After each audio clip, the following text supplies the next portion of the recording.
Kaya mo yan.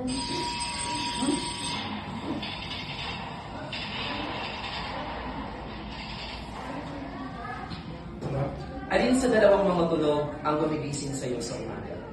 Magandang araw, Ginang Suneha. Ganon din sa inyo aking mga kamag-aral. Alin nga ba sa dalawang klase ng tunog na nabanggit ang gumigising sa atin sa umaga? Marahil lahat tayo dito ang sagot ay ang ring na siyang tunog ng ating mga telepono. Nahudyat na oras na upang gumising tayo at simulan ang ating araw. Ngunit, sa kabilang parte ng ating mundo, may mga kaedad tayong mga kabataan na hindi tunog ng telepono ang gumigising sa kanila sa umaga. Bagkus ay ang pagsabog ng bomba at ingay ng pagputok ng baril. Gumigising sila hindi dahil oras na upang simulan ang mahabang araw, kundi upang tumakas at magtago upang masilayan pa ang muling pagsikat nito. Ang hidwaan ang alitan sa pagitan ng Israel at Gaza ay nagmula sa matagal ng hidwaan hinggil sa teritoryo, relihiyon at iba't ibang pampolitikang isyu. Ang pagtutol sa pag-iral ng Israel at ang kanilang kontrol sa mga teritoryong iniangkin mula sa Palestino ay nagdulot ng matinding tensyon sa rehiyon. Ang Gaza Strip, isang maliit na teritoryo na matatagpuan sa hilagang kanlurang bahagi ng Israel, ay kontrolado ng Hamas. Isang grupo na tinuturing na terorista ng Israel. Ang pag-atake ng Hamas laban sa Israel, kasama na ang rocket attacks at iba pang uri ng karahasan, ay nagpapalala ng tensyon sa rehiyon.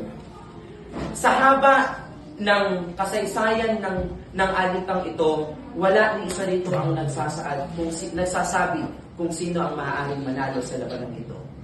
Hindi mawari kung sino ang panalo, pero sigurado kung sino ang talo.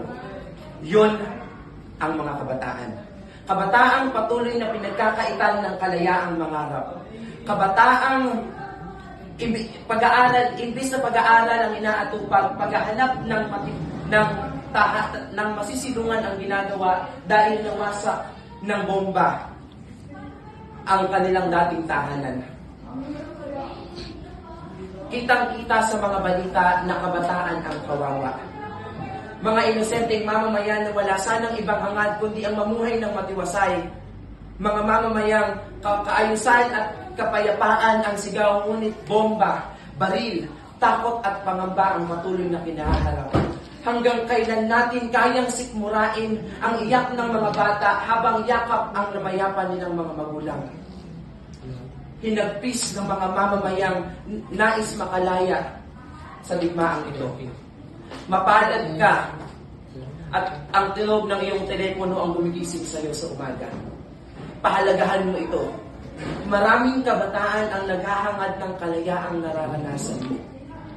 Gumising ka, makibaka sa paglaban at pagsigaw ng kaayusan at kapayapaan, hindi digmaan. Maraming salamat. Yay!